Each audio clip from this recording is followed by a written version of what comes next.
আমার মোহাম্মদ মনির হোসেন। আমার বাড়ি বন্দনগরী, চট্টগ্রাম। বন্ধুগণ, আমি আমার জীবনের এই গল্পটা শুরু করার শুরুতে আপনাদেরকে আমার পরিবারের সঙ্গে পরিচয় করিয়ে দেই। আমার পরিবারে আমি আছি, আমার বাবা আছে, মা আছে, রয়েছে আমার দাদা দাদি সহ আমার বড় একটা বোন আর ছোট একটা ভাই। আমরা টোটাল 2 ভাই 1 বোন। আমাদের পরিবারটা চট্টগ্রাম বিভাগ থেকে অনেক দূরের কোনো এক অজপাড়া গাঁয়ের এক উচ্চবিত্ত পরিবার। আমার বাবা পেশা আসলে তেমন কিছুই করে না। তাহলে অনেকের মনে প্রশ্ন জাগতে পারে, উচ্চবিত্ত পরিবার হলো কি করে? মূলত আমার দাদার অনেক বেশি সয় সম্পত্তি ছিল, আর প্রায় সব সম্পত্তির মালিকই হলেন আমার বাবা। আমার বাবা রয়েছে আমাদের এলাকাতে অগাধ সয় সম্পত্তি, যার জন্য কোনো কিছু না করেও আমার বাবা দিব্যি তার জীবন কাটিয়ে যাচ্ছে। আমাদের পরিবারে একটা ছোট্ট ঘটনা আছে। আমি জন্ম হবার পর থেকেই অনেক মানুষ আমার বাবাকে পাগল বলেও ডাকতো। অনেকে বলতো আমার বাবার নাকি মাথা খারাপ। তার বড় সমস্যা হচ্ছে, লোকেরা বলাবলি করে আমার বাবার সঙ্গে নাকি একটা পরী রয়েছে, এবং এই পরীটা আমার বাবাকে স্থির থাকতে দেয় না, আমার মায়ের সঙ্গে সংসার করতে দেয় না। এবং এটা আমরা নিজেরাও অনেকবার দেখেছি।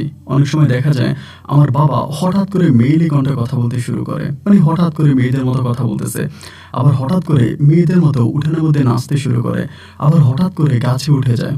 আবার এরকম দৃশ্য দেখতে পাই, যেটা একটা স্বাভাবিক মানুষের পক্ষে করা কোনোভাবেই সম্ভব নয়। এই জিনিসগুলো প্রায় প্রতিনিয়তই বাবার মাঝে দেখতে পাই। অনেকেই বাবাকে বলে পরীর জামাই, অনেকেই বলে পাগল, অনেকেই বলে মাথা খারাপ, কিন্তু বাবা কোনো কিছুই করতেন না। ছোটবেলা থেকে আমি মোটামুটি প্রায় অনেকটাই মেধাবী ছিলাম, যার জন্য আমি খুব ছোট থেকে আমার বাবার পরিবারে কাজ করতে থাকি। আমার দাদা তখনও প্রায় অনেকটা শক্ত মানুষ। আমার দাদা আমার বাবাকে কোনো কিছু না বলে আমাকে বলতো। ছোটবেলা থেকে আমি দাদার সঙ্গে মাঠে ঘাটে কাজ করতাম, এখানে সেখানে যাইতাম, এবং এভাবে আমার দিন আর রাতগুলো কাটতে থাকে। আমি পড়াশোনায় খুব বেশি একটা ভালো ছিলাম না, এবং এক কথায় বলতে গেলে আমার ব্রেন বুদ্ধি খুবই কম ছিল। মানে এক কথায় বলতে গেলে আমি কিছুটা ব্রেন শর্ট মানুষ ছিলাম। কিন্তু আমার একটা ছোট ভাই, যে নাম হচ্ছে মাহির, মাহির যথেষ্ট মেধাবী ছিল। আমাদের এলাকাতে মাহিরের মতো এত শিক্ষিত বা এত ভালো মেধার অন্য কোনো স্টুডেন্ট ছিল না। তো দাদার সঙ্গে মাঠে ঘাটে কাজ করতাম। আমি পড়াশোনা করেছিলাম, ক্লাস 5 পর্যন্ত পড়ছিলাম। ক্লাস 5-এর পরে আমি আর হাই স্কুলে ভর্তি হই নাই। জমি জমা দেখাশোনা করি, যেহেতু বাবা একরকম মাথা খারাপ মানুষ, তাই জন্য পরিবারের সব কিছু আমারই দেখা লাগতেছে। এই জন্য জমি জমা দেখাশোনা করি, মানে দাদার সঙ্গে থাকি। এইভাবে আস্তে আস্তে আস্তে আস্তে করে আমি পুরো একজন ভালো মানের কৃষক হয়ে যাই।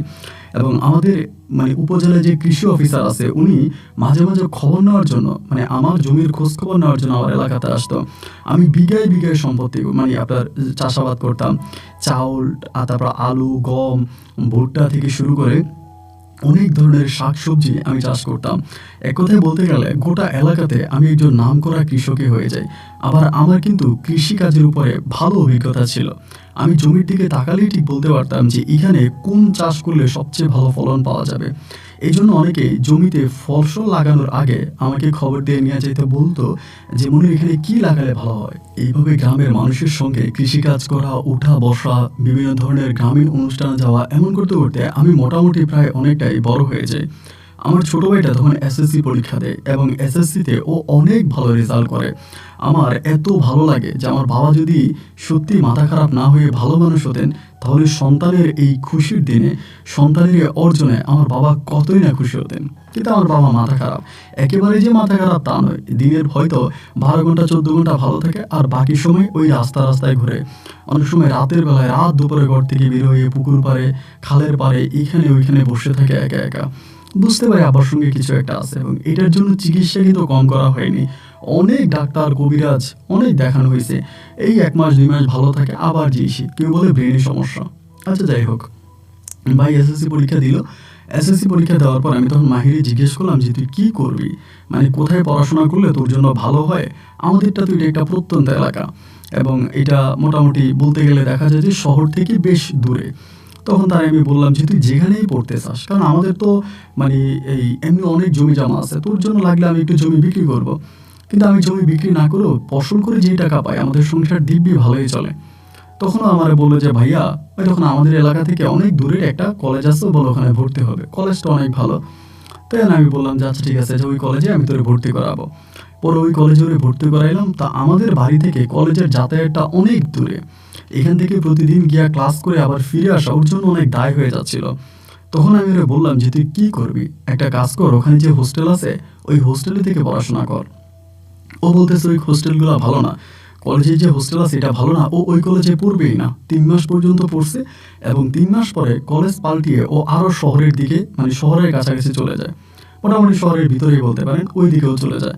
তো ঠিক আছে ভাই থাক, ওর প্রতি মাসে অনেক টাকা খরচ। একটা ছাত্রের কিন্তু এত টাকা খরচ হয় না, পড়াশোনা করতে গেলে এত টাকা কিন্তু খরচ হওয়ার কথা না, কিন্তু রে ভাই ওর খরচ। ও কয়েকদিন পরে বাড়িতে আসবে, আইসা বলবে ভাই টাকা দেন, টাকা নিয়ে যায়, কী যে করে না করে আল্লাহ ভালো জানে। এইভাবে সময়গুলো কাটতে কাটতে কাটতে কাটতে একটা পর্যায়ে ও ইন্টারমিডিয়েট পরীক্ষা দেয়। এদিক দিয়েও কিন্তু আমার মা, তারপরে গ্রামের যারা আছে সবাই আমার বলতেছে বিয়ে শাদী করার জন্য, মেয়ে দেখার জন্য। তা আমি চিন্তা করছি আমি যদি বিয়ে করে ফেলি এই মুহূর্তে, তাহলে আমার পরিবারে একটা ফাটল দেখা দিবে, মানে একটা ফাটল ধরে যাবে। ছোটো ভাইটা এখনও পড়াশোনা করতেছে, অন্তত ও ইন্টারমিডিয়েটটা পাস করুক, ইন্টারটা পাস করলে আমি এরপরে বিয়ে করব।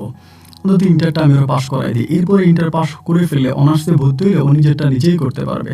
কারণ বুঝতেই পারেন অন্যের একটা মেয়ে ঘরে আনলেই সে বিভিন্ন ধরনের ঝামেলা করতেই পারে, হয়তো আমি আমার ভাইকে আগের মতো দেখতে পারবো না। তা আমার কিন্তু বয়স হয়ে যাচ্ছে, বাট আমি তারপরে বিয়ে করি নাই। বিয়ে না করার পরে ওই তখন করলো কি ভাই, ইন্টারমিডিয়েটটা ফেল করলো, ইন্টার পরীক্ষা দিয়েছে, পরীক্ষা দিয়ে ফেল করছে। এখন ফেল করার পরে আমি খুব রাগারাগি করছি ওর সঙ্গে, যে তোরে আমি কিসের অভাব দিই, তুই যে সময় যত টাকা বলিস আমি তোরা টাকা দিই, কোথায় তুই কেন ফেল করলি, কেন তুই ঠিকমতো পড়াশোনা করলি, এই বকাঝকা করে। এরপরে মা তারপরেও বলে যে মনি তুই বিয়ে করে ফেল, তুই বিয়ে করে ফেল। আমি বলছি না রে মা, আমি বিয়ে করবো না, আমি এই মুহূর্তে বিয়ে করবো না, এবং তুমি আমাকে বিয়ে করার জন্য চাপ দিও না। তো বিয়ের সাথে আমি আর করলাম না। না করার পরেই এবার হলো কি, আমার ভাই আবারও পরীক্ষা দিছে, ইন্টার পরীক্ষা আবারও দিছে। এবার ইন্টার পরীক্ষাতে ওর রেজাল্ট এবার ভালো করছে, গতবারে ফেল করছে, এইবার ভালো করছে। অ্যান্ড পরীক্ষা দেওয়ার পরে ওই তখন করতেছি, বললো যে ও বিশ্ববিদ্যালয়ে ভর্তি হবে। তো বিশ্ববিদ্যালয়ে ভর্তি হলে ওই যে কলেজে পড়াশোনা করছে এখানে তো বিশ্ববিদ্যালয় নেই, ওকে চট্টগ্রাম শহরে চলে যেতে হবে। তখন আমি টাকা পয়সা সব কিছু দিয়ে আমি বললাম যে ঠিক আছে তাহলে তুই শহরের দিকে যা। এবার আমি চট্টগ্রাম শহরে পাঠিয়ে দিলাম। মানে আমি সম্পূর্ণ আমার বাবার দায়িত্বটা পালন করতেছি, আমার বাবা তো থেকেও নাই, তো পুরো বাবার দায়িত্বটা আমি মাহিরের জন্য পালন করি। একটা পর্যায়ে ভাই ও তখন কলেজে চলে গেছে, মানে আপনার বিশ্ববিদ্যালয়ে ভর্তি হয়েছে, অনার্সে ভর্তি হয়েছে, চট্টগ্রামে একটা বিশ্ববিদ্যালয়ে ভর্তি হয়েছে। ওই বিশ্ববিদ্যালয়ে ভর্তি হওয়ার প্রায় মাস দেড়েক পরে, 1 থেকে 1.5 মাস পরেই হঠাৎ করে এক মেয়ে আমাদের বাড়িতে হাজির। আমাদের বাড়িতে হাজির, আমি তখন মাঠে কাজ করতেছিলাম দুপুরবেলা, দুপুরের দিকে মাঠে কাজ করতেছি। এমন সময় আমাদের বাড়ির এক ছোট্ট বাচ্চা এসে আমার বলতেছে মনির ভাই আপনাদের বাড়িতে এক মেয়ে আসছে। তাই আমি তখন তাড়াতাড়ি কাজ টাজ বন্ধ করি, কোন মেয়ে আসলো আমাদের বাড়িতে, আমার বোনকে তো বিয়ে দিয়ে দিয়েছি অনেক দূরের একটা গ্রামে, আমার বোনও আমাদের বাড়িতে খুব বেশি একটা যাতায়াত করে না, আসে না, তাহলে হঠাৎ করে কোন মেয়ে আসলো। তা আমি মাঠের কাজ টাজ বন্ধ করে আস্তে আস্তে বাড়ির দিকে আসতেছি। বাড়ির উঠানে এসে দেখলাম কি ভাই, আমাদের বাড়িতে প্রচুর মানুষ, মানে গ্রামের মানুষ তো, ধরেন কিছু একটা হয়েছে তো মানে বেশিরভাগ মানুষই তো বেকার, একেবারে দলবদ্ধভাবে সারিবদ্ধভাবে এসে দাঁড়ায় গেছে। আমি আসছি, আসার পরে দেখি যে মা গালাগালি করতেছে, আব্বা তো এই পাগলে, মা গালাগালি করতেছে। মারে ডাক দিলাম যে কি হয়েছে, মা আমারে নিয়ে রসাইঘরের দিকে নিয়ে বলতেছে সর্বনাশ হয়ে গেছে। আমি যে কি হয়েছে, মা বলে এমন এমন ঘটনা, তোর ভাই বলে ওই মেয়ের বিয়ে করছে, সরি তোর ভাইয়ের সাথে নাকি এই মেয়ের সম্পর্ক ছিল, এখন ওই মেয়ে নাকি পেটে সন্তান আছে, এসে তোর ভাইয়েরে ধরা লাইগা, তোর ভাই নাকি তার সাথে অবৈধ সম্পর্ক করছে। আমি তখন মায়ের বললাম যে তুমি বলো কি, মা বলে এই মেয়ে এসে এটাই দাবি করতেছে তোর ভাইয়ের সঙ্গে তার কথাবার্তা হয়েছে, তার কাছে অনেক কথা রেকর্ড আছে, সে ফোনে রেকর্ড করে রেখেছে, এরকম অনেক রেকর্ডিং তার কাছে আছে, সেইগুলো আমাদেরকে শোনাই দেয়, তখন বাড়ির সবাইই শোনাইছে। শোনানোর পরে আমি তখন উঠানে আসছি, এসে দেখতেছি যে সবাই দাঁড়ায় আছে সারিবদ্ধ। আমি বললাম যে ঘটনা কি, এখানে কি সার্কাস দেখানো হচ্ছে, আপনারা কেন সবাই মিলে গোল বেঁধে এখানে কেন দাঁড়িয়ে আছেন, কি দেখতেছেন। মেয়েটারে বললাম যে বোন তোমার নাম কি, বলে আমার নাম অরিন। আমি বললাম যে ঠিক আছে তুমি ভিতরে আসো, ঘরের ভিতরে নিয়ে ডাক দিলাম, ডাক দেওয়ার পর আমি বললাম যে তুমি বসো, দরজা জানালা লাগাই দিছে, যেহেতু আমাদের পারিবারিক ব্যাপার আমরাই সলভ করি, বাইরের মানুষকে না ডাকি, কারণ বাইরের মানুষ তো মানে উপকারের থেকেও ক্ষতিটাই বেশি করে। তো দরজা জানালা লাগাই দিয়ে ওরে বললাম যে তুমি বলো তো কী হয়েছে। মানে আপনার ভাইয়া যখন কলেজে পড়তো তখন আমার সাথে প্রেম করছে, এবং আমার সাথে প্রেম করে ও আমার পেটে বাচ্চা দিয়ে দিছে। বাচ্চা হওয়ার পরে আমি যখন মানে পেটে যখন বাবু হয়েছে আমি বুঝতে পারি, আমি ওরে ফোন করি এবং ওরে বারবার বলে যে আমি তো কনসেপ্ট করছি, আমার তো বাচ্চা, তুমি আমার বিয়ে করো। একটা পর্যায়ে আপনার ভাইয়ার আমার কল রিসিভ করে না, আমার নাম্বার টাম্বার সব কিছু ব্লক করে দিছে, আমার সঙ্গে টোটালি কথা বলে না। তাই বললাম আরে ঘটনা কি। তো পরে মেয়ে রেকর্ডিং শোনাইলো, আমি দেখলাম ঠিকই আছে আমার ভাইয়ের সঙ্গে কথা। আমার ভাই ওরে বলতেছে যে আমার পেটে বাচ্চা আছে, তুমি কিছু একটা করো, এগুলা বলে। তো মেয়ে আমার যতটুকু শোনাইলো শুনলাম, শুই না আমি বললাম যে মোবাইলটা দাও, মাকে তুমি করে ফোন করছিলা? মা বলে না আমি ফোন করি নাই। তাই মেয়েরে বললাম তুমি যে আমাদের এখানে আসবা এটা করে বলছো? মেয়ে বলতেছে হ্যাঁ আমি গতকালকে রাতে বলছি যে তুমি যদি আমার সাথে দেখা না করো, আমার বিয়ে না করো, আমি কিন্তু তোমাদের বাড়ি গিয়ে উঠবো। আমি যে ঠিক আছে সমস্যা নেই। তা মায়ের কাছ থেকে মোবাইলটা নিলাম। প্রথমে একটা কল দিলাম, ও ধরলো না। আরেকটা কল দিলাম, ধরলো না। এবং ধোয়া না ধরার পরে আমি বসে আছি, এর কিছুক্ষণ পরে ও কল ব্যাক করছে। এখন কল ব্যাক করার পরে আমি কলটা ধরছি, ধরার পরে বলতেছে যে আমারে বলে ভাইয়া ভালো আছেন? আমি বললাম হ্যাঁ ভালো আছি। তুই কই রে মাহির? বলে ভাই আমি তো বাসায়, মানে মেসে। আমি বললাম ও আচ্ছা মেসে, তো তুই কি আমাদের বাড়িতে আজকে কাউরে পাঠাইছিলি? তারপরে বলে ও একটু আমতা আমতা করতেছে, তখন মানে আমতা আমতা করতেছে। আমি বললাম তুই বল না আজকে কি বাড়িতে কাউরে পাঠাইছিলি তুই? ও চুপ হয়ে রয়েছে। পরে আমি বললাম যে মাহির তুই কি বাড়িতে কাউরে পাঠাইছিলি? ও বলে কে আসছে ভাইয়া? আমি বললাম অরিনকে। অরিন কথাটা বলার সঙ্গে সঙ্গে ও তখন লাইনটি কেটে দিচ্ছে। লাইনটি কেটে দেওয়ার পরেই আমি তখন কলটা আবার ব্যাক করলাম। কলটা ব্যাক করে দিয়েছি, মোবাইলটা বন্ধ। কিরে মোবাইল বন্ধ? ট্রাই করতেছি মোবাইল বন্ধ। মেয়ে বলতেছে দেখছেন আমার সঙ্গে এগুলো করছে, এটা সেটা। তো ঘরের মধ্যে আমার পাশের ঘরের আরও দুই একটা দাদি ছিল, মুরব্বী দু একজন ছিল। ইনারা বলতেছে যদি মেয়ের কথা মিথ্যা হবে তাহলে অরিন এই কি বলে মাহির মোবাইল বন্ধ করলো কেন? মাহির মোবাইল কেন বন্ধ করলো? অবশ্যই মেয়ের কথা সত্য। আরেকজন বলতেছে সত্য না হয়ে কি উপায় আছে? মেয়ের কাছে তো রেকর্ডিংয়ে আছে, মেয়ে তো রেকর্ডিং আমাদেরকে শোনাইলো। আমি তখন ভাই পড়ে গেলাম বিপাকে, কি করি? এবং গ্রামের মানুষ তো বুঝতেই পারেন, এখন এই মেয়ের যদি ঘর থেকে বের করি, তাই মেয়ে চেয়ারম্যান মেম্বার সব একসাথ করে ফেলবে। আর মেয়ের পেটে যেহেতু বাচ্চা আছে তাহলে তো কিছু করার নাই। আমি তখন বললাম বোন তুমি বসো, আমি দেখে যা কী করা যায়। তবে তোমার কাছে আমার একটা অনুরোধ, তুমি বাড়ির বাইরে কারোর সঙ্গে কথা বলো না, বাড়ির বাইরে বেশি একটা যায় না, ঘরের মধ্যেই থাকো। আমি তোমার সুষ্ঠু বিচারে করব এবং তুমি আমার বিচারে সন্তুষ্ট হবা। বোন তুমি তো বাড়ির বাইরে যাও না। এবং মেয়েটাও বেশ ভালো ছিল, যেমনি বুঝেছে এমনি বুঝছে যে আচ্ছা ঠিক আছে ভাই আমি যাব না। তারপরে আমি আস্তে আস্তে করে ময়মুরব্বী যারা আছে আমাদের বাড়ির মধ্যে, দরবারি কার বাড়ি মেলে বা সর্দার, ওনাদের কাছে গেলাম। সবাই একই কথা বলতেছে তোর ভাইয়ের সঙ্গে যোগাযোগ করেন, যে মোবাইল তো বন্ধ। বলে যদি মোবাইল বন্ধ থাকে ও কোন হোস্টেলে থাকে? যে ভাই কোন হোস্টেলে থাকে এটা তো আমি বলতে পারি না, তবে কোন বিশ্ববিদ্যালয়ে পড়াশোনা করে এটা জানি। বলে তুই আগে ওই বিশ্ববিদ্যালয়ে যা, দেখ ওরা খুঁজে পাস কিনা। তারপরে আমি বিশ্ববিদ্যালয়ে রওনা দিলাম, মানে ওই দিনে যেদিন মেয়েটা আসছে ওই দিন বিকালবেলায় সবার সঙ্গে কথাবার্তা বলে সন্ধ্যার দিকে রওনা দিলাম। আমি আমার মায়ের বলছি যে খবরদার, আবার আমার বোনেরও আমি ফোন দিয়ে আনাইছি তাড়াতাড়ি। আমার বোন যেহেতু বাড়িতে নাই, আমার বোনের আনছি, আইনা বলতেছি যে মেয়েটার সঙ্গে তোরা কাউরে কথা বলতে দিবি না।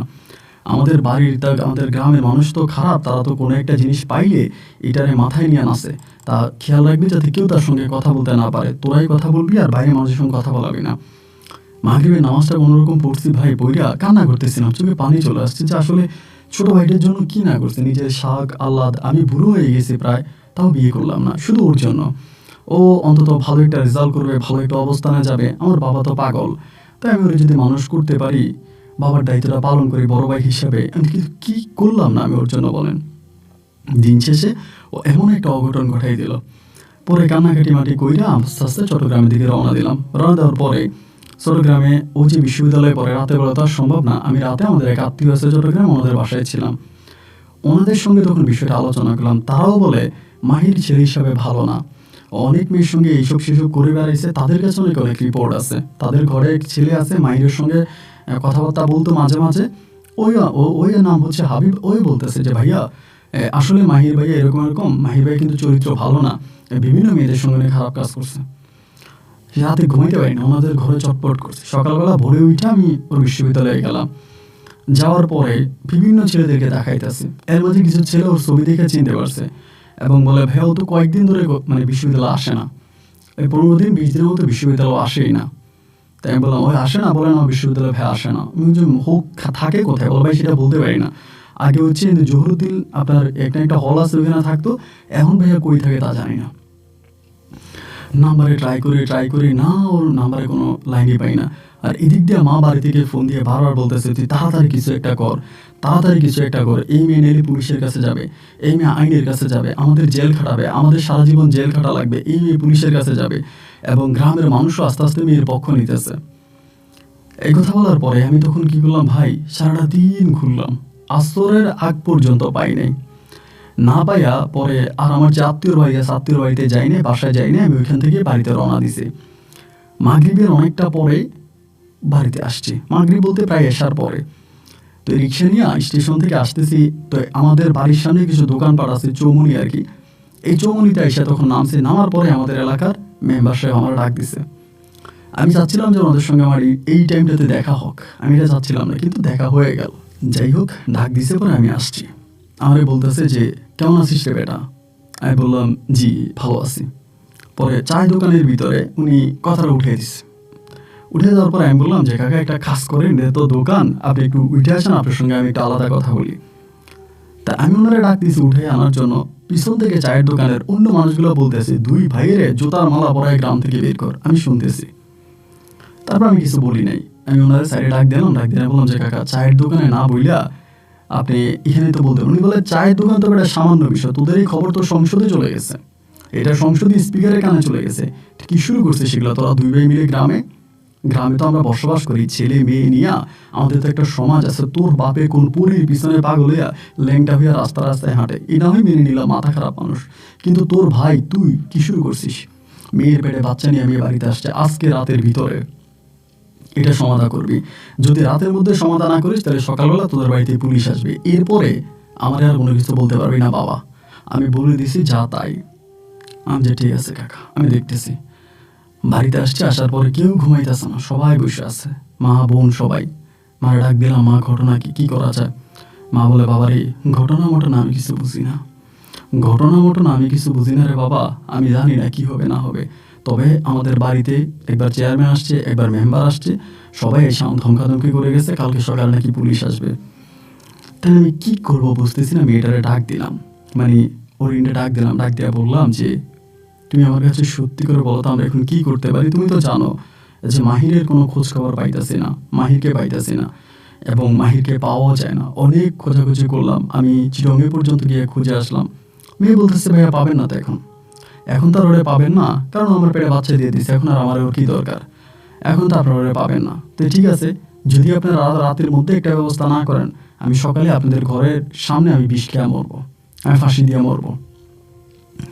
পড়ে গেলাম আরো মহাসংকটে। আয় কী করবো? এবার মায়ের আর বোনের নিয়ে বসলাম, কিরে তোরা কি বলিস?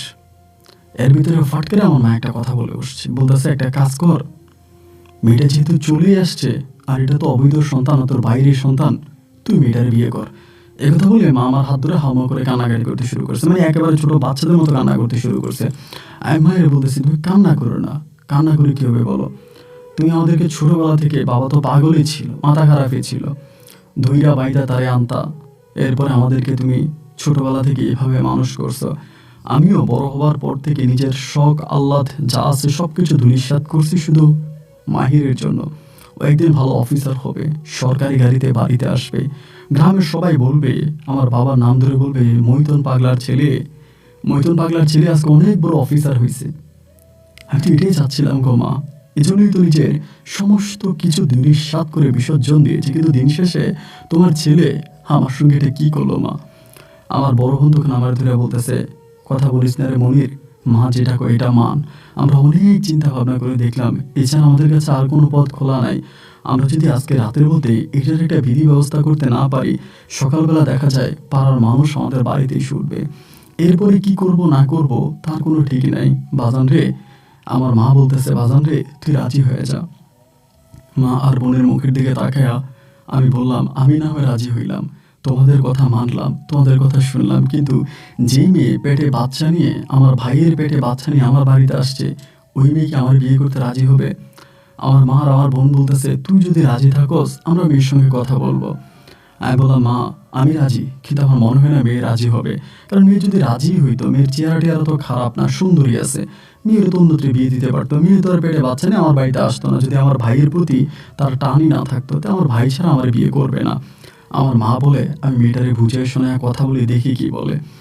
আমার আম্মা আর বোন গেছে যে অনেকক্ষণ পর্যন্ত ঘরের মধ্যে বসেছিল, এবং অনেকক্ষণ পর্যন্ত বসে থেকে আমার মা এসে বলতেছে, বাজান রে, বহু কষ্টের পরে মেয়েরা রাজি করাইছি, এখন মেয়ে রাজি হয়েছে, আলহামদুলিল্লাহ, এবার আমরা বিয়ের কথা বলতে পারি।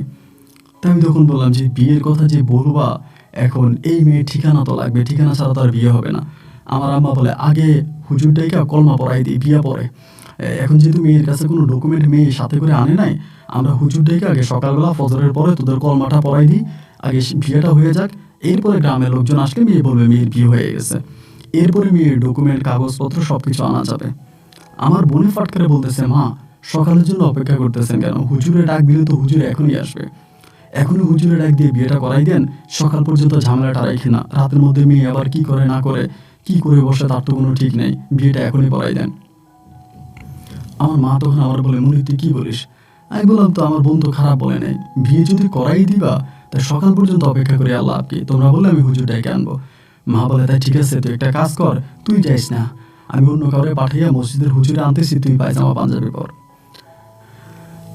আল্লাহ রে, কি বলবো ভাই, এই রাতের মধ্যরাতে যখন পায়জামা পাঞ্জাবি পরছি, আমার মা একজনে পাঠাইয়া হুজুর নিয়ে আসছে, হুজুরে আইসা পরে এবার কলমা পড়াইলো। মেয়ে কেমনে রাজি হয়েছে তা আল্লাহই ভালো জানে, আমি জানি না, কলমা পড়াই দিছে। তখন প্রায় রাত্র 1টার মতো বেজে গেছে।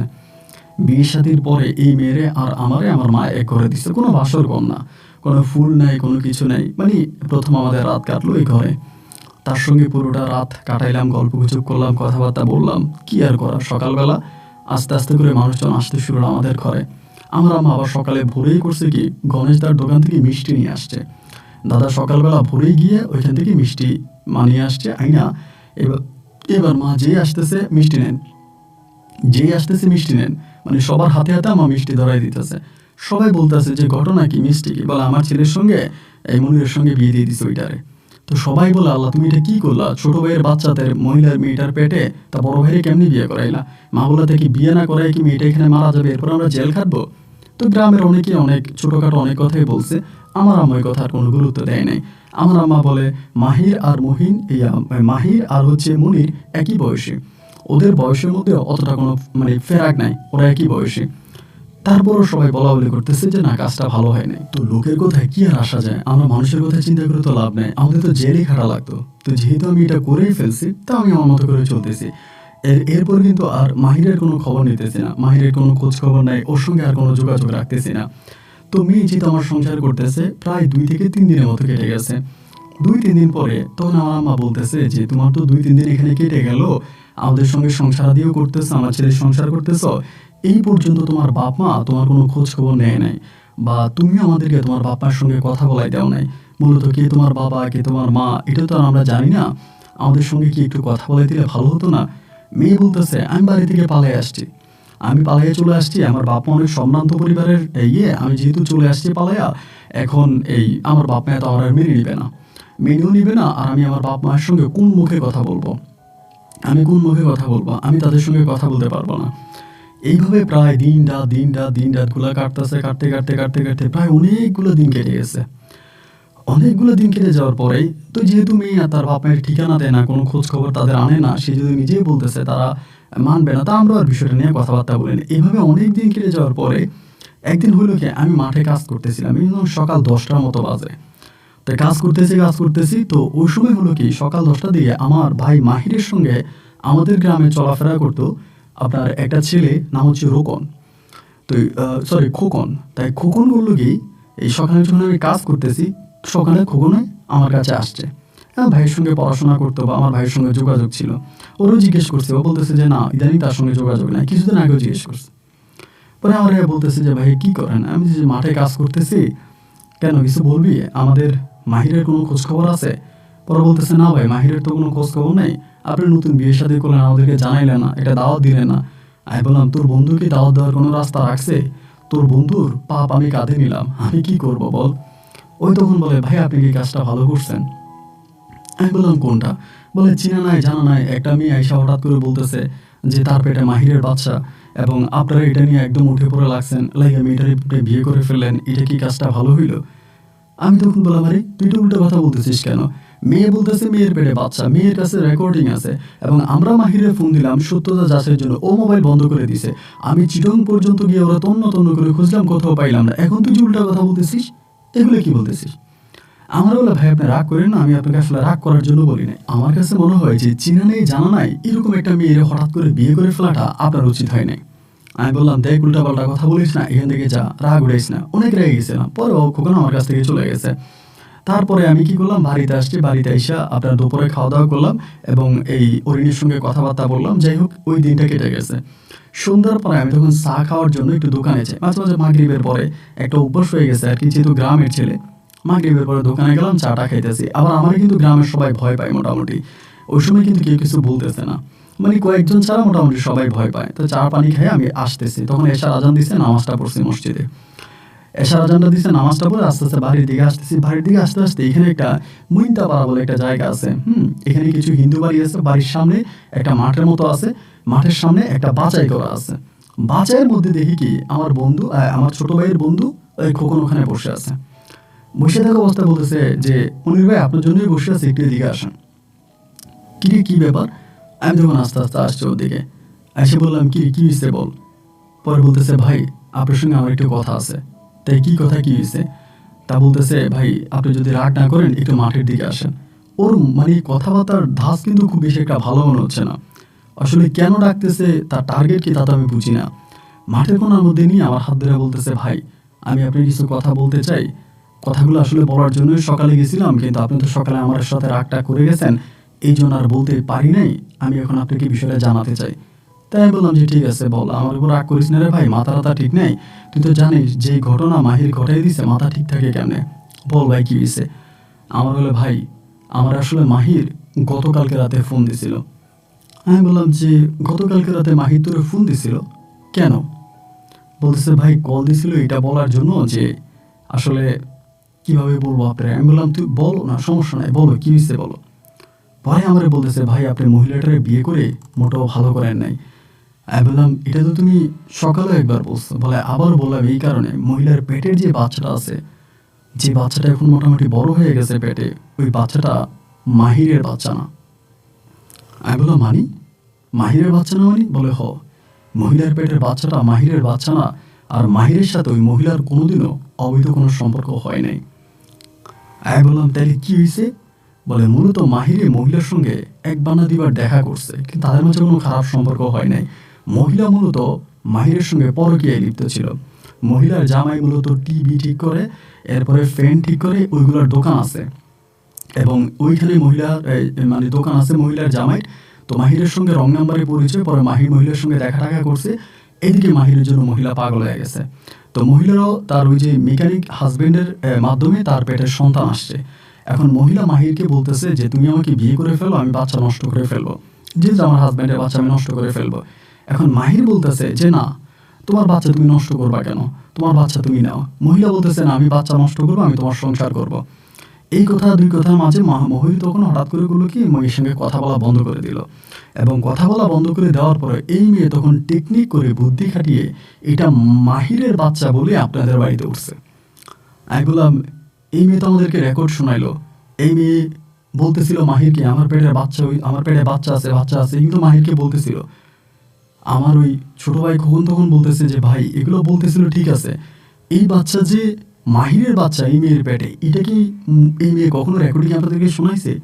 আমি বললাম যে, না, এটা তো শোনাই না। মেয়ে আমাদেরকে 30 সেকেন্ড 20 সেকেন্ড শোনাইছে। এগুলোর মধ্যে শুধু বলছে, আমার পেটে বাচ্চা আছে, আমি এখন কি করব? মাহির বলতেছে, আমি জানি না, এগুলো বলতেছে। তো মাহির মেয়ে তো আর এটা বলে না যে তোমার বাচ্চা আমার পেটে, তো বলে নাই। আমি বললাম যে, না, এটা বলে নাই। আমার ছোট ভাই তখন বলতেছে, আমি আর আপনাকে কি বলবো, আপনি তো গ্রামের মানে সহজ সরল মানুষ না, সবই বুঝেন। আজকে বিয়ে বলেন, এত মাস হয়ে গেল, একটা বারের জন্য তো এই মেয়েটা আপনাকে তার ঠিকানা দেয় না। তার ঠিকানা কেন দেয় না? কারণ ঠিকানা খুঁজতে গেলে আপনারা জেনে যাবেন যে মূলত এই মহিলা অন্য একটা পুরুষের ঘর থেকে চলে আসছে। এখনো সে ওই পুরুষের সংসারে আছে। ওই পুরুষকে তালাক দিছে কি দেয় না সেটাও কিন্তু আমরা জানি না। আমি বললাম, এগুলো কি তোমার মাহির বলছে? বলে, হ্যাঁ। আমি যে, মাহির আছে কই? বলে, ভাই ও চিটংয়ে আছে, ওই পড়াশোনা ছেড়ে দিছে, একটা চাকরি করে। আমি বললাম যে, দেখ, ওর জন্য আমি কি না করছি, ওকে আমরা এগুলো বলতে পারতো না? ও তো আমাকে জানাইতে পারতো। ওর যখন আমরা ফোন দিয়েছি তখন তো বলতে পারতো যে, ভাইয়া এই মহিলা অন্য কারো সংসার থেকে গেছে। আমি তখন এটা বলার পরে আমার খোকন বলতেছে, ভাই আমি এটা মাহিরকে বলছিলাম, কিন্তু মাহির বলতেছে আমার ভাইয়ার ভয়ে, আমি ভাই যেহেতু রেগে গেছে, আমি তখন ভয় করে লাইন কেটে দিচ্ছি, আমি ভয়ে কিছু বলতে পারিনি। তো ওই ভাই ওই মেয়েকে বিয়ে করে ফেলছে, এটা শুনে আমি মনে খুব কষ্ট পাইছি। আসলে আমার ভাইয়ের জীবনটা নষ্ট হয়ে গেছে, মেয়েটা ভালো না। ওর কথাগুলি শুনে তখন আমি আস্তে আস্তে বাড়িতে গেছি। বাড়িতে যাই চিন্তা করতেছি, এখন ঘরে যাব, ঘরে যাইয়া তো আমি আর আমার মেয়ে, আবার এই মেয়ে খুব চালাক, আমার সঙ্গে আমার কথা বলতে দেখলে এসে দাঁড়ায় থাকে। মানে অরিন, আমি আমার সঙ্গে কথা বলতেছি, ও এসে দাঁড়ায় থাকে, মানে আমার মার সঙ্গে আমার কোনো কথা বলতে দেয় না। তো চাচির ঘরে গেছি, যাইয়া চাচাতো বোন একটা আছে, ওরে দিয়ে বললাম যে আমার একটু ডাক দিয়ে আন, ইশারাতে ডাক দিবি, এইটা বলবি। তা ও গেছে, যে ইশারাতে মারে ডাক দিয়ে আনছে। ডাক দিয়ে আনার পরে আমি ওই চাচির ঘরের পিছনে পুকুর পাড়ে গিয়ে মারে বলতেছে, মা এই ঘটনা। আর এখানে আরেকটা কথা, আমি কিন্তু খোকনরে বলে আসছি হাতে পায়ে ধরে, যে খোকন ঘটনাগুলো কারোর তুই জানাইস না, কাউরে বলিস না, কারণ বললে তো ভাই আমাদের মান সম্মান যাবে। ও বলে, না ভাই আমি কাউরে বলবো না, আর আপনি এটা বিশ্বাস রাখেন যে আমি মাহিরকে অনেক পছন্দ করি, আর আপনি আমি বড় ভাইয়ের মতো দেখি। আমার এসে বলার পর আমার তো বলতেছে, বাজানদের কথা তো ঠিক। আমিও তো মনে মনে চিন্তা করতেছি যে এই মেয়ে তার ঠিকানা দেয় না কেন, তার ঠিকানা কেন বলে না, আজকে এত মাস হয়ে গেল, তার পেটের বাচ্চাও বড় হয়ে গেল, ঠিকানা কেন দেয় না। আমি বললাম, মা এখন আমি যাবো, যাইয়া 2টা লাথি দিয়া ঘর থেকে বের করে দেবো। আমার মা বলে, তোর পায়ে ধরে এই কাজ করিস না, তোর পায়ে ধরে বাবা এই কাজটা তুই করিস না। যে কেন মা, ওই আমাদের জীবনটা নিয়ে এইরকম জুয়া খেলে আমার ভাইয়ের জীবনটা নষ্ট করলো কেন, আমি এই মেয়ের যাই লাইতে হবে। আমার মা বলে, না রে বাবা, তোর পায়ে ধরে তুই এই কাজটা করিস না, এই কাজটা বাজান তুই করিস না রে বাবা। এমনি গ্রামে মুখ দেখাইতে পারি না, সবাই বলে ছোট ভাইয়ের বাচ্চা নিয়ে আসছে, বড় ভাই তারে বিয়ে করছে। আজকে যদি মাহির তোর বড় হইতো, তাহলে আমি গ্রামের মানুষের বলতে পারতো, মাহির তোর ছোট, আমরা যে তোর বিয়ে করাই দিছি এটাই তো ভুল করছি রে বাবা। এখন বিয়ে যেহেতু করেই গেছে, এখন ওরা ধাক্কা বের করে দেওয়া মানে আরো কলঙ্ক, আর কলঙ্কতে যাইস না। যা হবার হয়েছে বাবারে, তোর তো বিয়ের বয়স হয়েছে, অন্যের বাচ্চা হোক তাতে কি, তারপরে তুই সংসার কর। আর মানুষের হাসাহাসি করাইস না, তোর বাবা ল্যাংডা হয়ে হাঁটে, মানুষের সঙ্গে খারাপ ব্যবহার করে, নাচে গায়, এমনি সমাজে মুখ দেখাইতে পারি না, তার উপরে তোর ভাইয়ে করলে এরকম একটা ঘটনা। এখন যদি তুই মেয়েটার ধাক্কায় বের করে দিস, এগুলো আরও মানুষের জানাজানি হবে, আরও মান সম্মান যাবে। বাবারে আর সামনের দিকে বাড়াইস না, তুই ওরে বিয়ে করে ফেল, আরে ওর সঙ্গে তুই সংসার কর। তো মায়ের কথা শুনে তখন আর কি করবো আমি আর বুঝতে পারতেছিলাম না, রাগ করে ঘরে যাই। এখন ঘরে যাই, মেয়ের সঙ্গে কথাবার্তা বলে, ওই আমার সঙ্গে ঠিক আছে, মানে সহ্য করতে পারি না আর কি, ভিতরে রাগ রেখে মুখে হাসি আসে না। ওরে কিন্তু কোনো কিছু বলি না, মানে অরিনকে কিন্তু কিছুই বলি না, কারণ আমরা তো সবই জেনে গেছি। এবং মাহিরের কাছ থেকে ওই যে খোকনের মাধ্যমে মেয়ের ঠিকানাও নিছি, জানতে পারছি মেয়ের, আবার মেয়েরা হচ্ছে আপনার 2 বোন 1 ভাই, সরি 2 বোন 2 ভাই, 2 ভাই ছোট 2 বোন বড়। আর এই যে বড় দুইটা কিন্তু আবার জমজ। আমায় যেটার বিয়ে করছে ওর নাম অরিন, ওরই আবার জমজ বোন আরেকটা আছে, ওর নাম নৌরিন। ওইটা কিন্তু মনে হয় বিয়ে হয় না, বাকি আমি জানি না। তো সব জেনে শুনো, তাহলে আর কোনো কিছু বলি না। তো মনের ভিতরে তো রাগ খুব নিয়ে তো থাকা যায় না। এরপরে ঠিকমতো খাওয়া দাওয়া করি না, ঘুমাই না, এরকম করতে করতে আমাদের এলাকাতে দুলাল বলে একজন লোক আছে, উনি বিদেশে লোক পাচার করে, মানে লোক পাঠায় আর কি। এবং একটা সময় হঠাৎ করে মাথায় আসলো যে শালা বিদেশ চলে যাব, বিদেশেই চলে যাব, এইভাবে আর থাকবো না, এইভাবে তো আর জীবন চলতে পারে না, আমি বিদেশে চলে যাব। এরই মাঝে মাহিরের সঙ্গে অনেক যোগাযোগ করার চেষ্টা করছি, ওরে আবার পড়াশোনা করানোর জন্য, কিন্তু ওর সঙ্গে আমার যোগাযোগ আর হয় নাই, ওর আমার সঙ্গে কথাই বলে নাই। ও আমার উপরে রাগ যে আমি কেন হঠাৎ করে বিয়েটা করে ফেললাম, আর আমি ওর উপরে রাগ ও কেন আমাদেরকে সব কিছু খুলে বললো না। এই রাগ অভিমানের মাঝেই তখন এই দুলাল ভাইরে ধরে বললাম যে ভাই আমার জন্য একটা ভিসার ব্যবস্থা, আমি বিদেশ যাব। উনি বলে, বেটা তোর এই এলাকার রাজা, তোদের কত সয় সম্পত্তি, তোর বাবা কত ধনাঢ্য ব্যক্তি, এত দাদা কত ধনাঢ্য ব্যক্তি, তা এখন তুই হঠাৎ বিদেশ যাবি, এটা কী বলতেছিস? আমি বললাম যে হ্যাঁ বিদেশ চলে, দাদা দাদি তখন মারা গেছে। আমি বললাম যে বিদেশ চলে যাব, দেশে আর ভালো লাগতেছে না, শান্তি লাগতেছে না। তো গোপনে গোপনে তখন পাসপোর্ট বানাইছে, মায়েরও বলি নাই, কাউরে বলি নাই। পাসপোর্টটা বানিয়ে দুলাল ভাইয়ের কাছে দিলাম, এবং দুলাল ভাই তখন আমার ভিসার জন্য অ্যাপ্লাই করছে। প্রায় 4 মাসের ভিতরে তখন আমার কাতারের ভিসা আসছে। কাতারের ভিসা আসার পরে আমি তখন কাতার চলে যাব, পুরোপুরি প্রস্তুতি নিয়ে নিছি। এবং ভিসা আসার পরে তখন আমারে জানাইলাম, এবং আমার বউ যে আছে ওরে জানাইলাম। দুইজনেই তখন কান্নাকাটি করতেছে, না আপনি যাইয়েন না। আমার মা বলতেছে তুই যাইস না, মা কান্নাকাটি করতেছে। মারে বললাম এগুলো বলে লাভ নাই, এগুলো বলে আর কোনো লাভ নাই, আমি চলে যাব, আমার আর তোমরা আটকাইও না। আমার ভিতরে এক পৃথিবী পরিমাণের কষ্ট জমে গেছে গো মা, আমি আর থাকবো না। এই মায়ের সঙ্গে কথাবার্তা বলে, আমার বউর সঙ্গে কথাবার্তা বলে তখন আমি এই কাতারের পথে দিলাম রওনা। মানে এক বুক কষ্ট নিয়ে, কিন্তু আমার কাতার যাইতে হয় না। আমার বাবা, আমি যেই কৃষিকাজ জানি, আমি বাড়িতে বসে বিদেশে ডাবল টাকা ইনকাম করতে পারি, আমার বিদেশ যাওয়ার কোনোই দরকার নাই। শুধু ছোটো ভাইয়ের উপরে রাগ করে, অরিনের উপরে রাগ করে আমি তখন এই বিদেশের পথে পাড়ি জমাইলাম। বিদেশে গেলাম, বিদেশে গিয়া কাজকাম করতেছি, কাতারে গেছি, একটা দোকানে চাকরি পেয়েছি, দোকান করতেছি, দোকান চালাইতেছি, বেশ ভালোভাবেই চলতেছে। এবার মার সঙ্গে কথা বলি, মার সঙ্গে এটা সেটা নিয়ে কথা বলি। আস্তে আস্তে করে বিদেশ যাওয়ার পরে অরিনের সঙ্গে অনেকটা ফ্রি হয়ে গেছি। এবং ফ্রি হয়ে যাওয়ার পরে আমি বিদেশ যাওয়ার প্রায় বৎসরখানেক পরে, মানে আমি বিদেশ যাওয়ার কিছুদিন পরে একটা ছেলে হয়, অরিনের ঘরে একটা পুত্র সন্তান হয়। এবং ওইটা হওয়ার প্রায় আপনার 3 থেকে 4 ঘন্টার মধ্যেই মারা যায়। বাচ্চাটা হওয়ার 3 থেকে 4 ঘন্টার মধ্যেই বাচ্চাটা মারা যায়। আর আরেকটা কথা আপনাকে বলি, মানে কিভাবে বলবো আপনি জানি না বিশ্বাস করবেন কি করবেন না। অরুণের সঙ্গে আমার তেমনভাবে কখনো স্বামী-স্ত্রীর সম্পর্কে হয় নাই। যাই হোক, পরে বাচ্চাটা মরে যায়। বাচ্চাটা মারা যাওয়ার পরে তখন বাচ্চাটি মারা যাওয়ার মানে পরে ওর মনটা একটু নরম হয়ে যায় আরকি। মানে অরিনের নরম হওয়ার পরে একদিন ও অকপটে নিজেই সব আমার কাছে স্বীকার করে, আপনি আমার মাফ করে দেন, আমি অনেক অন্যায় করছি, অনেক অপরাধ করছি এবং আসলে এই ঘটনা সব কিছু বলে ফেলে। মানে যেটা আমাকে গোপন জানিয়েছিল সবই জানে। পরে আমি ওরে বললাম যে দেখো, এগুলো আমার কাছে এখন আর বলে লাভ নাই। তুমি আমার যেগুলো বলতেছো এগুলো মূলত আমি বিদেশে আসার আগেই শুনছি। বিদেশে আসার আগে আমি জানছি যে তুমি আরেকজনের ঘর থেকে আমার ঘরে আসছো। আমার ভাই কোনোদিন তোমার শরীরেও হাত দেয় নাই এবং তোমার পেটের বাচ্চার বাবা আমার ভাই না। পরে বলতেছে যে ঠিক আছে, আপনি আমার মাফ করে দেন, আপনি যদি বলেন, আমি যদি সত্যি আপনি আমার অভিশাপ না দেন, আপনি যদি বলেন আমি চলে যাব। তাই বললাম কোথায় যাবা? পরে বলে চলে যাবো আমার বাপের বাড়িতে। আমি বলছি না, যেহেতু বিয়ে করেই ফেলছি আর বাচ্চাটাও মরে গেছে, তো তোমার আর যাওয়ার দরকার নাই, তুমি থাইকা যাও, তুমি থাইকা যাও, তোমার আর যাইতে হবে না। পরে বলে আমি কি থাকতে পারবো? আমি বললাম অবশ্যই পারবো, পারবো না কেন, তুমি থাকো। এরপর আমি তার প্রতি একটু ভালোবাসা জাগলো, মহব্বত জাগলো যে যাই হোক যেটাই হোক, ও তো আপনার ও নিজের পাপ নিজেই স্বীকার করছে, তো থাকুক। তো এই ধরনের ওরা ঘরে রাখা দিলাম, মার সঙ্গে রাখতেছি। তো এর মাঝে আমি কিন্তু মার নামে অ্যাকাউন্ট করে মায়ের টাকা ঢোকা দিতাম, সব মায়েরই দিতাম। এর ভিতরে তখন আমি ছুটি পাইছি, আপনার ছুটি পাইলাম, আমি দেশে আসছি। দেশে এসে প্রায় বেশি না 1 মাসের মতো ছিলাম।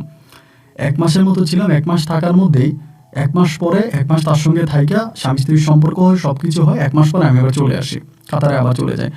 এই 1 মাস থাইকা চলে আসার পরেই ও তখন হানায় ফানায় শুরু করছে যে আপনি কেন মার নামে অ্যাকাউন্ট করছেন, আল্লাহ না করুক মায়ের কাছে টাকা দিয়ে রাখছেন, এই টাকা তো মাহির নিয়ে যেতে পারে। কারণ তখন কিন্তু আমার মায়ের সঙ্গে মাহিরের ভালো সম্পর্ক। আমি মাহিরে বলতেছি তুমি মাহিরের সঙ্গে কথা বলো না, ওর সঙ্গে কথা বলো কেন? এবং এও খবর পাইলাম যে আমার মা আসলে আমার অ্যাকাউন্টের কিছু টাকা মাহিরকে দিয়েও দিছে। তখন আমার বউ আমারে বলতেছে যে আপনি এটা কেন করতেছেন? আপনি আপনার মায়ের অ্যাকাউন্টে টাকা দিতেছেন, আপনার মা মাহিরকে টাকা দিয়ে দিতেছে। মাহির তো এখন পড়াশোনাও করে না, করে ভণ্ডামি, রাস্তায় ঘুরে নেশা পানি করে। আসলেই কিন্তু নেশা পানি করতো। খোকনও আমারে বলছে ওই বাংলাদেশ থেকে ওই পড়াশোনা ছেড়ে দেওয়ার পরেই পুরো নেশাতে ঢুকে গেছে, নেশা ছাড়া থাকতে পারে না। এখন আমার মায়ের অ্যাকাউন্টে টাকা দিলেই পরে আমার মা ওই টাকা মাহিরকে দিয়ে দেয়। এবং আমি ব্যাংক ম্যানেজারের সঙ্গে কথাবার্তা বলে যেটা জানতে পারলাম, ব্যাংক ম্যানেজারের সাথে সম্পর্ক ভালো ছিল যে হ্যাঁ, আমার মা ওরে টাকা দিয়ে দেয়, মাহিরকে টাকা দিয়ে দেয়। মাহিরে যাই টাকা আমি মায়ের অ্যাকাউন্টে পাঠাও, অল্প অল্প করে মাহিরকে দিয়ে দেয়।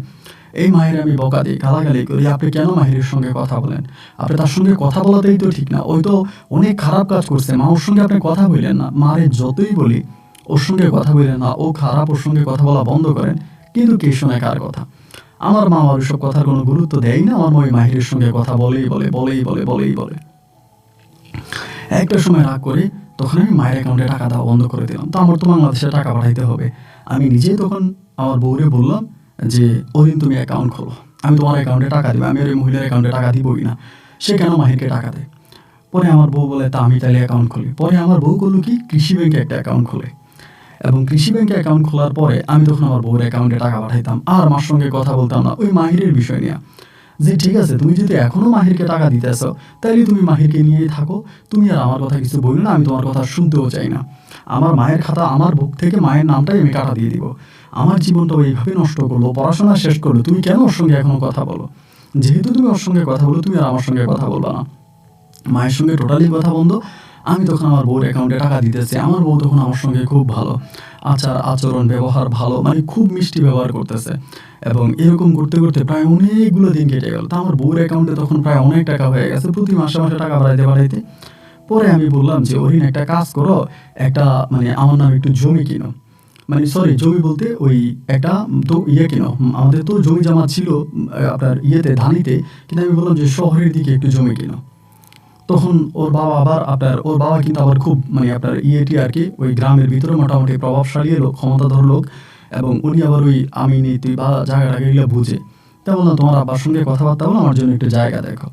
পরে ওর বাবা কি করছে, জায়গা দেখছে, জায়গা দেখা শহরের পাশেই একটা জায়গা মোটামুটি ভালো, ওইখানে উনি বলতেছে জায়গাটা কেনার জন্য।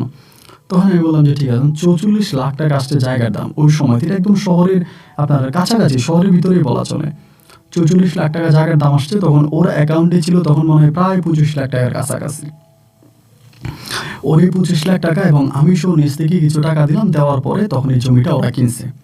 জমিটা কিনছে এবং রেজিস্ট্রেশন আমার নামে করছে, সব কিছু আমার ছবি টবি পাঠাইছে বিদেশে, আমি সব কিছু দেখলাম, দেখা টেকা আলহামদুলিল্লাহ ভালোভাবে চলতেছে। এই করে করে আমি ওর অ্যাকাউন্টে টাকা পাঠাই। ও তখন আমাদের বাড়িতেও থাকে, ওই বাড়িতেও থাকে, কিন্তু তখনও তার কোনো সন্তানাদি হয়নি, কোনো বাচ্চা কাচ্চা তখনও হয়নি। আমি যে 1 মাস দেখেছিলাম তখনও কিন্তু বাচ্চা হয়নি। আর আমি যে বিদেশ আসছি আজকে অনেক বছর হয়ে গেছে, কিন্তু প্রতি মাসে মাসে ওর জন্য টাকা পাঠাই, প্রতি মাসে মাসে পাঠাই। এভাবে পাঠাইতে পাঠাইতে একটা সময় আমি তখন সিদ্ধান্ত নিলাম যে কী করা যায়, বাড়ি ঘরে যাব। এবং বাড়ি ঘরে যাওয়ার সিদ্ধান্ত নেওয়ার সময় আমি তখন বাড়িতে যাব। পরে এইবার মানে জমিটা কেনার পরে আমি আবার বাড়িতে গেছি। এবার বাড়িতে যাওয়ার পরে আমার চিন্তা, আমি যেখানে কাজ করি এখানে ছুটি নাই, আপনার ইনকামও বেশি, রেস্টও আছে, সবই আছে, কিন্তু ছুটি নাই। আপনি যে 2 বছর পরে 1 বছর পরে দেশে যাবেন, ওই ছুটিটা কোম্পানি দিতে চায় না, ওই চাকরিটা এরকম। এবং এই জন্যই ওই কোম্পানিতে বেতন ভালো হলে পরেও মানে বাঙালির ওই কোম্পানিতে থাকে না। এবার হলো কি জানেন, এরকম করে আমি বাড়িতে গিয়ে কয়েকদিন ধরে আবার আসছি। তো কয়েকদিন থাকা অবস্থায় আমি কিন্তু ওর মতিগতি খুব একটা ভালো দেখি নাই পরে অনেক কিছু বিষয় আমার কাছে সন্দেহ লাগছে। এবার যখন বিদেশে আসি, বিদেশে এসে ওর সঙ্গে যখন ভাই কথা বলি, এবং আমি তখন বুঝতে পারি যে ও পরকীয়ায় লিপ্ত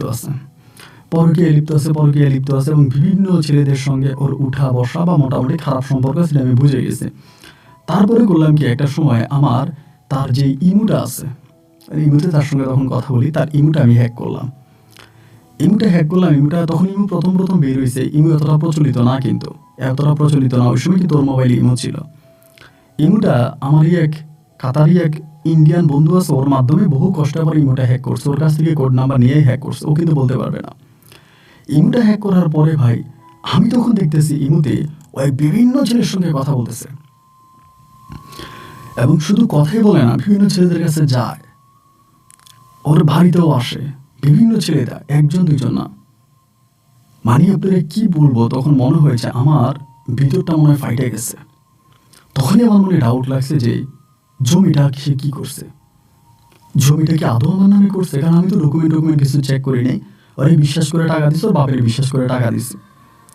এবার আমি ওই যে আমার ছোট ভাইয়ের বন্ধু খোকন তোলাম যে খোকন এই ঘটনা। এই খোকন বলতেছে, ভাই আপনারা কি বলবো, আপনি তো আর মাহিরের সঙ্গে কথা বলেন না, মাহিরকে খারাপ ভেবে আপনি চলে গেছেন, আপনার বউ আমার সঙ্গে পর্যন্ত খারাপ কাজ করার প্রস্তাব দিচ্ছে, বিশ্বাস করবেন? আর মাহিরকে তো অনেকবার বলছে, মাহির করে নাই, তা আমারে অনেকবার প্রস্তাব করছে, আর এই পর্যন্ত কম করলেও 50টা ছেলের সঙ্গে খারাপ কাজ হয়েছে। আপনি কি বলেন ভাই, আপনার বউ পুরা মানে মহল্লার ভাবি হয়ে গেছে, আর তার উপরে তারা রাখছেন এখানে। আর জমি তো আপনি নিশ্চিত থাকেন এটা আপনার নামে কিনে নেই, ওইটা আপনি পুরো 100% গ্যারান্টি থাকেন, নিশ্চিত থাকেন, আমি চাইলে সাদা কাগজে লিখে দিতে পারবো আপনার ওই জমি আপনার নামে না। তখন আমার কাছে যে ডকুমেন্টগুলো ছিল, এই ডকুমেন্টগুলো আমি খোকনে পাঠিয়ে বললাম যে তুই ডকুমেন্টগুলো চেক করে দেখতে গেলে ঠিক আছে কিনা। ওই তখন ডকুমেন্টগুলো চেক করে আমার বলতেছে যে সর্বনাশ ভাই, আমি যা বলছিলাম তাই, আপনার দাগ নাম্বার, খতিয়ান নাম্বার যা যা আপনার কাছে দিচ্ছে এগুলো সব ভুয়া, এই জমি আপনার নামে না। তখন চিন্তা করতেছি কি করবোটা কি, ওই সময় আমি কি করতে পারি। তখন আমি বিদেশে বুঝতেই পারি যে বিদেশে একটা মানুষ এমনিতেও কাজকাম নিয়ে অনেক ব্যস্ত, সময় পাই না, নিঃশ্বাস ফালানোর সময় নেই, তার উপরে এত বড় একটা অঘটন আমার সঙ্গে ঘটে গেল। আমি এখন কি করবো, এটা থেকে বাঁচবো কেমনে, বাঁচার উপায়টা কি, কিভাবে বাঁচতে পারি। আল্লাহরে ডাকতেছে, আল্লাহ একটু উপায় বুদ্ধি দাও, এভাবে তো জীবন চলে না, কিছু একটা আল্লাহ করো। কিন্তু দেখলাম যে না ভাই, ওই মা আর ওই মেয়ে আর ইয়ে মিলে খুব ঝামেলা করতেছে। এবার আমি করলাম কি, আমি বললাম ওর বাপের, আমি বললাম যে আমি মামলা দিব। আর বাপের ফোন দিয়ে বললাম যে আপনি আমার সঙ্গে যে চিটিং করছেন, আমি আপনার নামে দিব মামলা, দিব। এবং মামলার বিষয়ে আমি তখন আমাদের এলাকার যে চেয়ারম্যান, মেম্বার সহ আদার যে মানুষগুলো আছে ওগুলোর সঙ্গে কথাবার্তা বলতেছি, মামলা দিব। বিদেশ থেকে যখন কথা বলতে হয়তো হুট করে তখন আমার জমিটা বিক্রি করছে কোথাও 50 লাখে, 50 লাখে আরও বেশি বিক্রি করছে। এই জন্য আমারে বলছে 50 লাখ, যাই হোক জমিটা বিক্রি করে দিছে। জমিটা যখন বিক্রি করে দিল আমার তখন অবাক, আমি তখন আমার মাথায় তখন আমি খোঁজ খবর নিলাম যে জমির আশেপাশে যাদের জমি আছে তাদের কাছ থেকে যে জমিটাও বিক্রি করে দিছে। ওর বাপের আমি তখন বললাম যে আপনি জমিটা পর্যন্ত বিক্রি করাই দিলেন, আপনি জমিটাও বিক্রি করলেন। উনি বলে আমার মেয়ে আমার কথা শোনে না, আমার মেয়ে মানে না, আমার মেয়ে। আমি বললাম আপনার মেয়ে অন্য ছেলে নিয়ে আপনার ঘরে আসে, আপনি এটা দেখেন না, আপনি তো বাবা, আপনি তো দেখার দায়িত্ব, আপনাকে এই গ্রামের সবাই মানে, আপনি একজন সম্মানিত ব্যক্তি, তা আপনি কি এটা দেখেন না। পরে আমাকে বলতেছে বাসানটা আমার মেয়ে আমার মানে না, আমার মেয়ে নেশা করে, উনি নিজে বলে এই স্টেটমেন্টগুলো উনি নিজে দিচ্ছে, আমি এগুলো রেকর্ড করা আছে, আপনি চাইলে আমি রেকর্ডিং পাঠাতে পারবো। ও আমারে বলতেছে যে আপনার মেয়ে আমাকে বলেছে আমার মেয়ে আমার কথা মানে না, ও নেশা করে, ওই নেশা পানি করে, ও খারাপ পথে চলো, ওইটা করে ওইটা করে, ও আমার মানে না, আমি কি করবো, বাসন্ত আমার মানে না। তখন আমি বললাম যে দেখেন আমি মামলা করতেছি এবং আপনারা আমার এক টাকাও খেতে পারবেন না, কারণ আমার কাছে সব প্রমাণ আছে, এখন প্রতিটা জিনিসের প্রমাণ আছে, আমার সব টাকাও নিয়ে গেছে, আমার ওরি নিয়ে গেছে, আমার কাছে সব প্রমাণ আছে, সমস্ত প্রমাণ আমার কাছে রয়ে গেছে, আমি প্রমাণ দিয়ে ধরবো, প্রমাণ দিয়ে ধরবো, প্রমাণ দিয়ে ধরবো, এই ধরার মধ্যে আমি তখন রয়ে গেছি। এর ভিতরে হইল কি, আরও ধরুন আপনার 2-1 মাস কেটে গেছে, আমি থানায় এদিকে সেদিকে মোটামুটি জানায় রাখছি এবং তাদের বাড়িতে তাদের এলাকার যে গণ্যমান্য লোকজন আছে তাদেরকেও জানাইছে, তারাও যাইতেছে, ধরতেছে, মানে বলতেছে টাকা দেওয়ার জন্য টাকা দিতে হবে, অন্তত জমি চেয়ে টাকাটা 50 লাখ করে দেওয়া লাগবে, আমার কাছে প্রমাণ আছে, আমি টাকা পাঠাইছি, মানে সব ডকুমেন্ট আমার কাছে আছে। এই ঘটনাটার কিছুদিন পরে হঠাৎ করে একদিন আমার ওই যে মা আমার এই পাশের ঘরের থেকে আমার ফোন দিয়া বলতেছে যে সকালবেলা, তখন বাংলাদেশে তখন মনে হয় 9টা কি 9:30 মতো বাজে, নাকি আরও সকাল আমি জানি না, মানে ভোরে, বাংলাদেশের ভোরে আমার ফোন দিয়া বলতেছে যে মনির রে, ঘটনা কি শুনছস নাকি? আমি বললাম কি শুনবো? বলো তোর বউ তো মারা গেছে। কি আমার বউ মারা গেছে? কি বলো কি? মা বলো তোর বউ কি? হ্যাঁ বলে মরিন? বলে হ। আমি যে কেমনে? পরে বলে মারা গেছে। সঙ্গে সঙ্গে আমি তখন লাইন কেটে আমার শ্বশুরে কল দিলাম। আমার শ্বশুর তখন চিৎকার দিয়ে কান্না করতেছে, হাইরে তাদের বাড়িতে কান্না, মানে কান্নার ডল পড়ে গেছে, সবাই কান্না করতেছে। ওই গতকালকে রাতে মারা গেছে এবং আত্মহত্যা করে নাকি মারা গেছে। উনি আমার বলে আত্মহত্যা, এবং বলতেছে আমি সবাই বলছি স্ট্রোক করছে, আত্মহত্যা বলে তো পুলিশ নিয়ে যাবে, যা ঝামেলা হবে, এই জন্য আমি সবাই বলছি যে ও আপনার স্ট্রোক করছে, কিন্তু বাবারে ও আত্মহত্যা করছে, ও বিষ খাইছে। তখন আমার কি করবে, একটা মানুষ যখন মারা গেছে, মারা গেলে তো আর কিছু করার নাই। আমি তখন বললাম যে কেন এটা করছো? কারণ আমরা মারছি, আমি মারছি সন্ধ্যা রাতে আমি জুতা দিয়ে পিটাইছি যে টাকা তুই কই রাখছিস, টাকা তুই কই রাখছিস, তুই টাকা দে, আমি এই টাকা ওই ছেলে দিয়ে দিব। চেয়ারম্যান আসে, মেম্বার আসে, এই লোকজন আমার বাড়িতে আসে, আমার ভালো লাগে না। ছেলেটা বিদেশ থেকে খুব কষ্ট করে টাকা ইনকাম করছে, তার অনেক কষ্টের টাকা, তুই টাকা দিয়ে দে, আমি ছেলের টাকা দিয়ে দিব, আমি আর এইসব ঝামেলার ভিতরে থাকতে চাই না, তুই টাকা দে। এই আমি টাকার জন্য চাপ দিছি, তার সঙ্গে খারাপ ব্যবহার করছি, ওই খারাপ ব্যবহার আর টাকা এইভাবে তার সঙ্গে চাইছি, সে রাতে আমাকে হুমকি দিছে আমি কিন্তু আজকেই মরে যাবো, তো আজও মরে গেছে। আমি তখন বিদেশে আমি কি করবো, আমি শুধু বলছি যে আমার আম্মারে পাঠাইতেছি। উনি বলে তোমার আম্মারে পাঠাইতেছি, কিন্তু আমরা তো লাশ দাফন করে ফেলতেছি, সকাল সকাল দাফন করে ফেলবো, কারণ যেহেতু আত্মহত্যা করছে আমরা এটা প্রশাসনকে জানাই নাই, তাহলে তো লাশ উদ্ধার করতে পুলিশ চলে আসবে, একটা ঝামেলায় আমরা পড়ে যাবো। এই জন্য চাচ্ছিলাম যে তাড়াতাড়ি লাশটা দাফন করে এটা থেকে আমরা মানে ইয়ে করে ফেলি। তখন আমি বললাম যে আচ্ছা ঠিক আছে, তারপর আমার মা আসুক না, আমার মা আসে এবং আরও লোকজন আছে আমাদের গ্রাম থেকে আসবে। তো এই পরিপ্রেক্ষিতে আমাদের গ্রাম থেকে মানুষজন আসতেছে, আমার মা আসছে আর হচ্ছে কি আমার বড় বোন আসছে।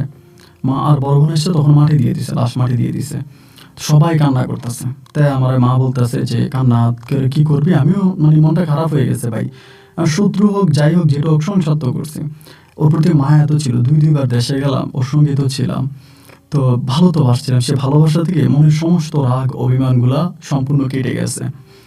আমি আর মানে দেশেই যাবো না, এরকম একটা চিন্তা ভাবনা করছি যে আর দেশেই যাব না। এর ভিতরে আপনার করোনা চলে আসছে, করোনার মধ্যেও আর যাইতে পারি না। পরে 2022-এর প্রথম দিকে, 2022 সালের জানুয়ারি নাকি ফেব্রুয়ারির দিকে, তখন আর মানে করোনাতে অনেক মানুষ মারা গেছে, আমাদের গ্রামেরও অনেক আত্মীয় স্বজন তারা মারা গেছে, এবং সে জায়গা থেকে তখন ভিতরে একটু জাগলো যে আমি একটু বাড়িতে যাব, এবং বাড়িতে আসছি। তখন বাড়িতে আসার পরে আমার শ্বশুরের সাথে যোগাযোগ করছিলাম, বিদেশ থাকতো না আমার সঙ্গে, মানে অরিন মারা যাওয়ার পরে উনি আর আমার সঙ্গে খুব বেশি একটা কথা বলে না।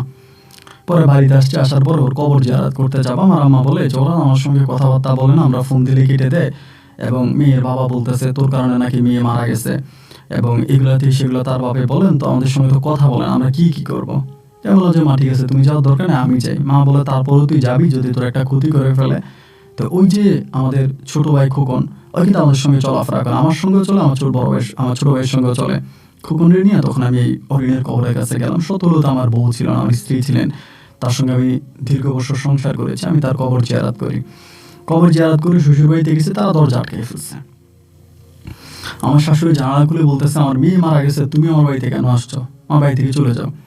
আমি বললাম, আগো আমি তো টাকার জন্য আসি নাই, আপনারা হয়তো ভাবতেছিলেন যে আমি টাকার জন্য আসছি, এরপরে আমি তো টাকার জন্য আসি না। এর ভিতর ওর বাবা ঘরের ভিতর থেকে বলতেছে, তুই দুয়ারটা খোল। ওর মানে এর বউরে বলতেছে, আমার শাশুড়ি বলতেছে, তুই দরজাটা খোল, ওর কয় টাকা লাগবে আমি ওর সব টাকা দিয়ে দেবো, তা আমার মেয়েরে ফিরিয়ে দিতে হবে।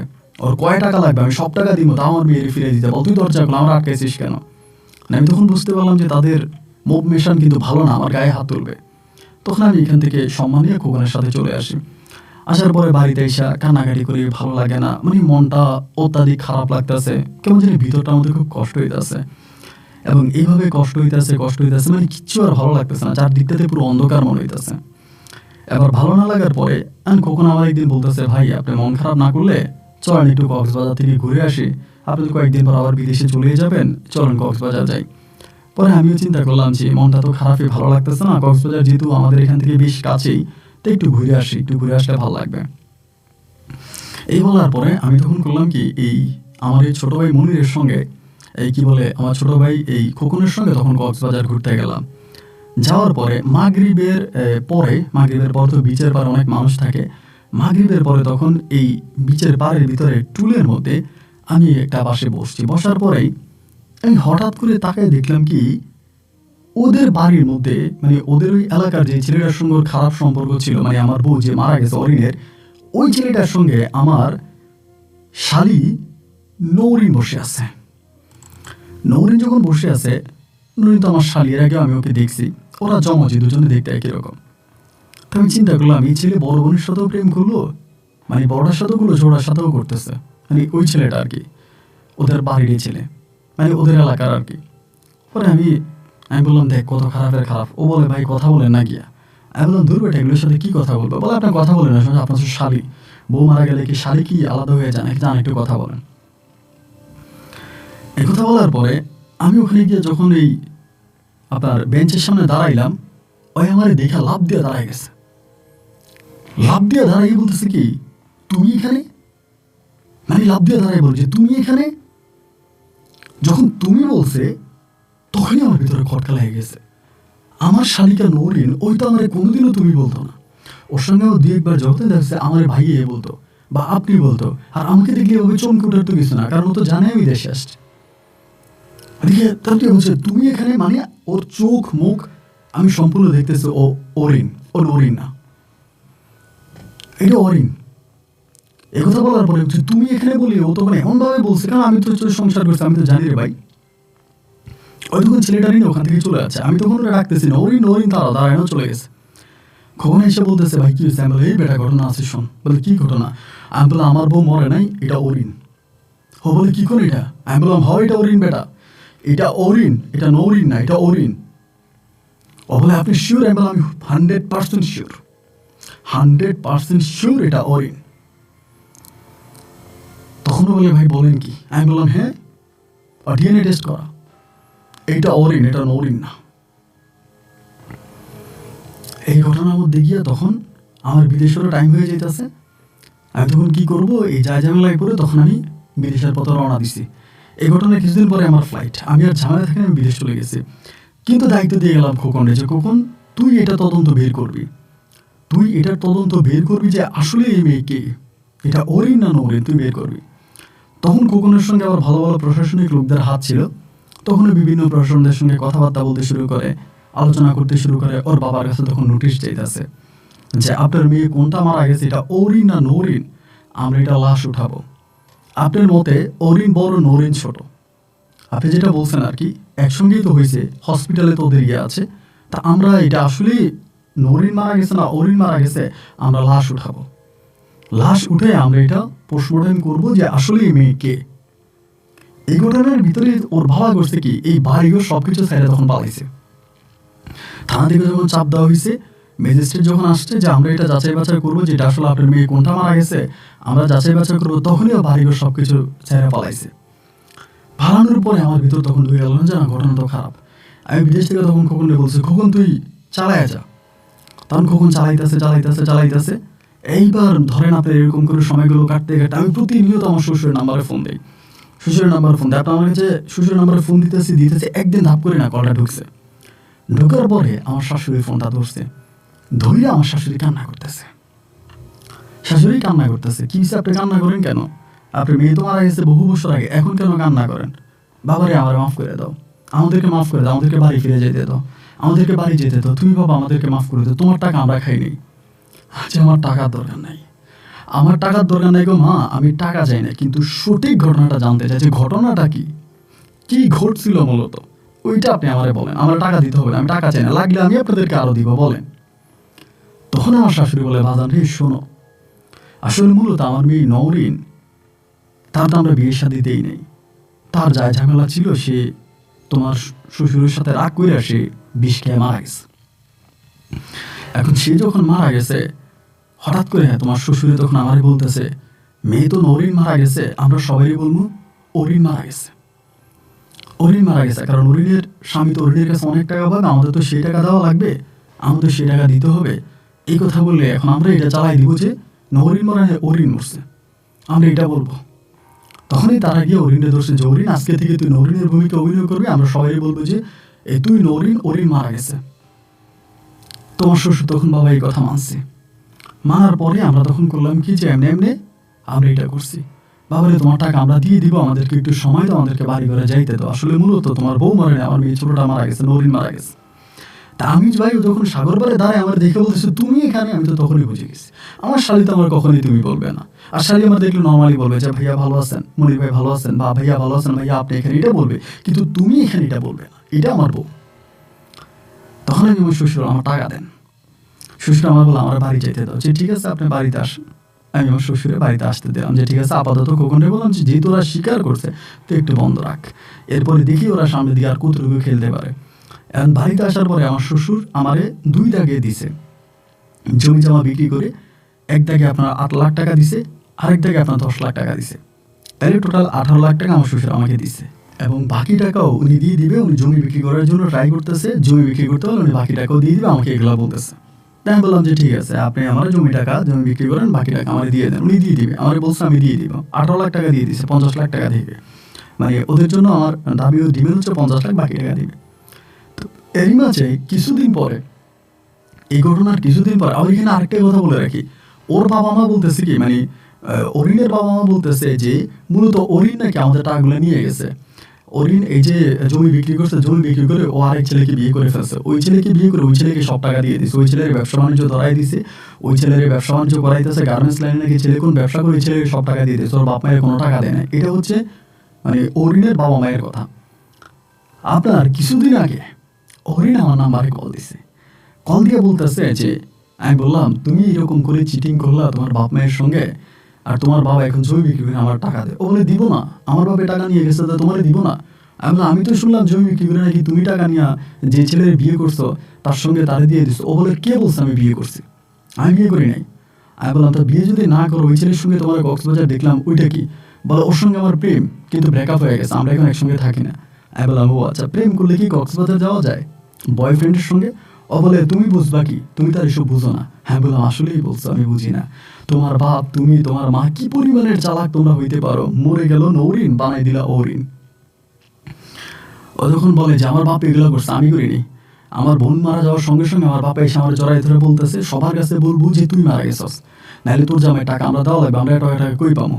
আর তুমি জমি বিক্রির টাকা পুরো আমার বাপে নিয়ে গেছে, বাপে বলে মেয়ে নিয়ে গেছে, মেয়ে বলে বাপে নিয়ে গেছে। যাই হোক, এগুলোর মধ্যে দিয়ে এখন ইদানিং যে ঘটনা ঘটতেছে ভাই, অরিন আমার প্রতিদিনে ফোন দিতেছে, ফোন দিয়ে কান্নাকাটি করতেছে এবং মানে ইমোশনালি আমার ব্ল্যাকমেল করতেছে যে আমার বাবা এটা করছে, আমার বাবা এটা করছে, আমি কিছু করি নাই, তুমি আমার নিয়ে যাও, আমার বাংলাদেশে ভালো লাগে না, আমি যা করার করছি, আমি সব কিছু তোমার কাছে ক্ষমা চাই, আমি সব কিছু তোমার কাছে ক্ষমা চাই, তোমার কাছে মাফ চাই, তুমি আমার মাফ করে দাও, আমি তোমার সঙ্গে সংসার করতে চাই, তুমি আমারে তোমার বউ হিসাবে মেনে নাও, এবং তুমি যত দ্রুত পারো আমার বিদেশে নিয়ে যাও, অথবা তুমি দেশে চলে আসো, আমি কোরআন শরীফ মাথায় নিব, আমি ভালো হয়ে যাব।